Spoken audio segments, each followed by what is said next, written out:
Um, you were in Berlin and for 2 weeks before the Russians came? We'd go in and spend the day and then come back to our outfit at Weimar. We didn't spend the night there. Okay. Tell me about winding up at the end of the war. Well, it was exciting. The Russians had never had any money, and they paid them. They would buy anything that was American. If a watch, whether it run or not, if it had a luminous dial, you could get $30, $40 for it. I've been in several times, nothing on my shorts. I'd even sold my socks. I went in with a full colonel to the gate, and he had his hat on, his shorts. And I didn't even have a hat on. I didn't even sold my hat.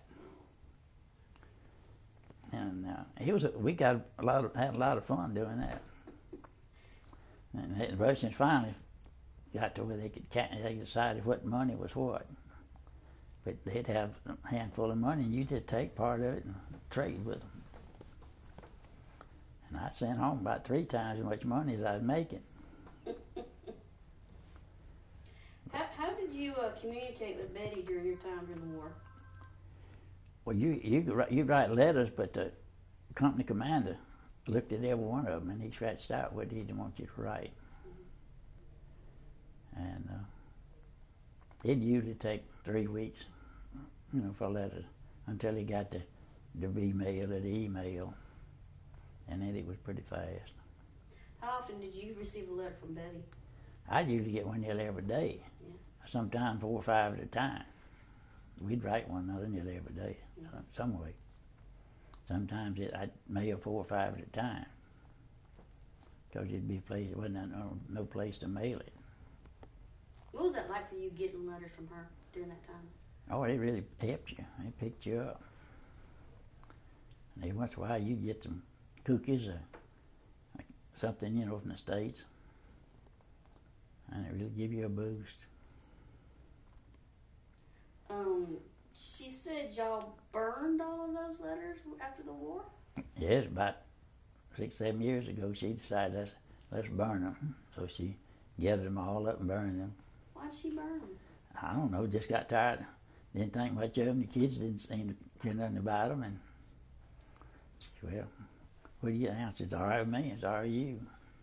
So did y'all have a little ceremony and burn them, or y'all just? No, we just put them in the trash pile and burned them. Okay.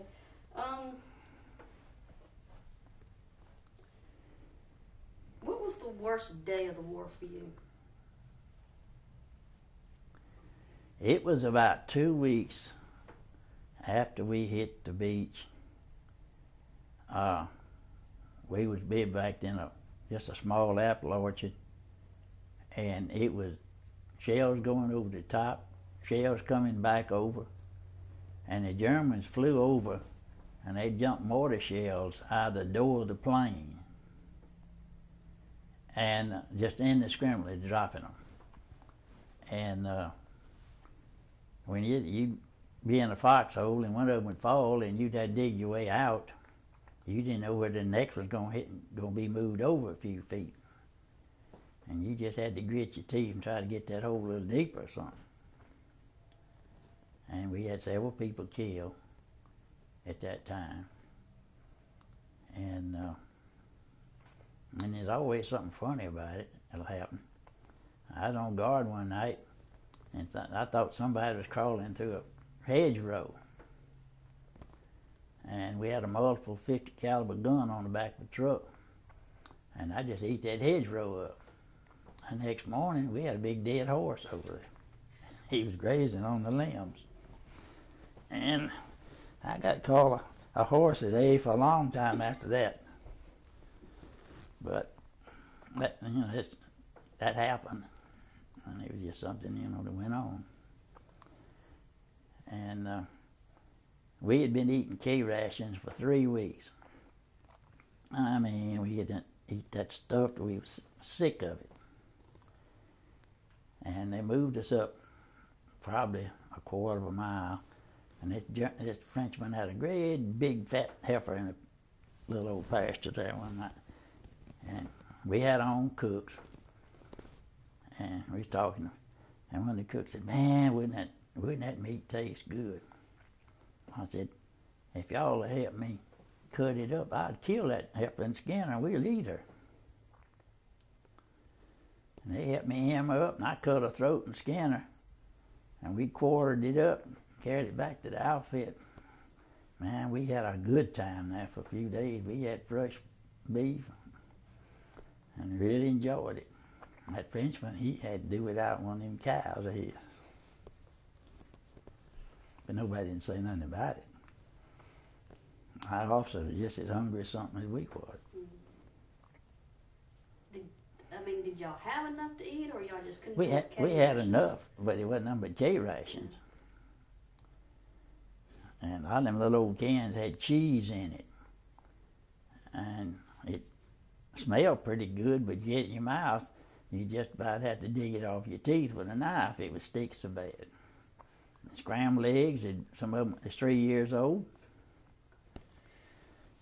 And to look at the dates on them made you not want to eat it too well. But we had plenty of it. Do you ever think, was there a time you ever thought, when is this ever going to end? Yeah, that's the one thing you wonder about. And one of the biggest mistakes was made over there was by old General Patton in the Third Army.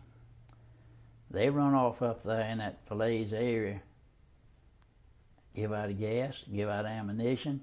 They had a whole German army almost completely surrounded, and they couldn't move. We had to haul gasoline and stuff to them. And while that was happening, that German army got out. They never was publicized or mounted anything. But that Falaise Gap was one of the biggest boondoggles in the whole campaign in Europe. So General Bradley we'd see him pretty regularly in our outfit. And he was the brains of that campaign over there.